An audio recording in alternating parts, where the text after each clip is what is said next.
बच्चों, क्या तुमने कभी ऐसे हीरो के बारे में सुना है जो दुनिया को बचाने नहीं, बस थोड़ी सी नींद पूरी करने निकला था?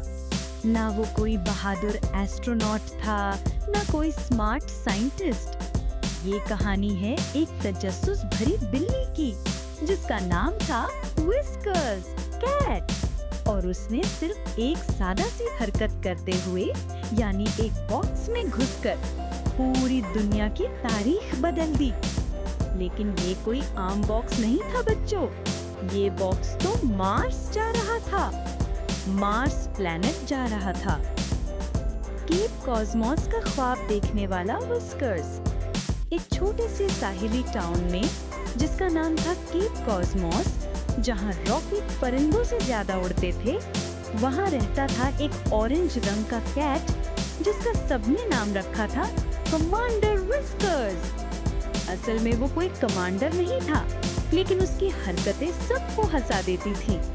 कभी रूफटॉप्स पर, कभी कार डैशबोर्ड्स पर और कभी लॉन्च पैड्स पर। व्हिस्कर्स थोड़ी खास बिल्ली थी। उसके गले में एक पुराना टूटा हुआ कंपास था। एक आंख नीली, एक सब्ज, और रात को वक्त वो अक्सर स्टार्स को तकता रहता, जैसे कुछ याद कर रहा हो या शायद किसी और दुनिया को महसूस कर रहा हो। फिर आया वो दिन जब नासा का खुफिया मार्स रॉकेट डेस्टिनी 9 लॉन्च होने वाला था। Box that changed the Galaxy. Engineers बहुत तेजी में थे, क्योंकि जो चेंबर मार्स पर केल उगाने के लिए बनाई गई थी, उसमें कुछ मसला था। जल्दी में लैब से एक नया क्रेट आया, जिस पर लिखा था बायो ऑर्गेनिक सैंपल अर्जेंट। लेकिन बच्चों, इस बॉक्स में केल नहीं था, बल्कि व्हिस्कर्स अंदर घुसा हुआ सो रहा था। उसे लगा ये कोई गरम नर्म नींद का पॉड है। जब काउंटडाउन शुरू हुआ, वो बिल्कुल गोल होकर सोया हुआ था, dreaming about glowing stars and flying mile. जैसे ही रॉकेट लॉन्च हुआ, जीरो ग्रेविटी शुरू हो गई। व्हिस्कर्स आहिस्ते आहिस्ते तैरने लगा। उसके पॉज ऐसे फैल गए जैसे वो सनशाइन पकड़ रहा हो। बायो चेंबर के अंदर कैमरा ऑन हो गया। Mission control, we have a cat. कमरे में खामोशी छा गई। किसी का कॉफी कप गिर गया। किसी ने आहिस्ते से कहा, सर, दैट्स कमांडो व्हिस्कर्स। वापसी अब मुमकिन न थी।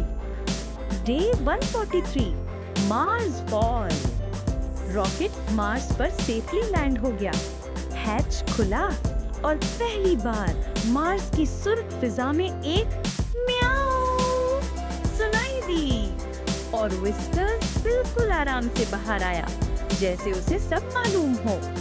उसने जमीन को छुआ, दूर ओलिम्पस मॉन्स को देखा और दोनों मून्स को घूर कर देखा। फिर कुछ मैजिकल हुआ।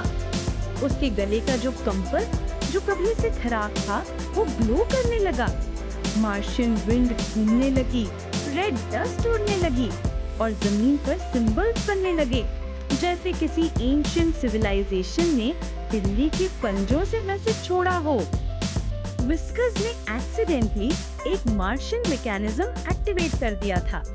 जमीन के नीचे से लाइट्स रोशन हुई और एक एलियन सैटेलाइट ब्लिंक करके ऑन हो गया।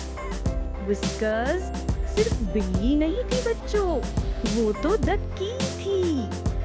अर्थ पर सब हैरानी से देख रहे थे। लाइव स्ट्रीम्स में व्हिस्कर्स जब क्रेटर्स में छलांगे लगा रही थी, तो वो वीडियो दुनिया की सबसे वायरल चीज बन गई।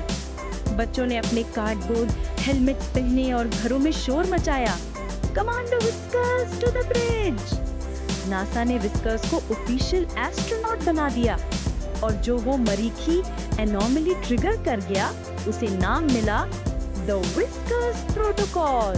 एक ऐसा राज जो शायद सिर्फ बिल्लियों के ब्रेन वेव से डिकोड हो सकता है। Epilogue, the cat who chose the star.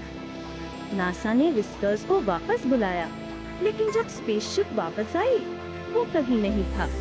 सिर्फ रेड सैंड में छोटे छोटे पॉ प्रिंट्स थे। जो मार्शियल होराइजन की तरफ जा रहे थे।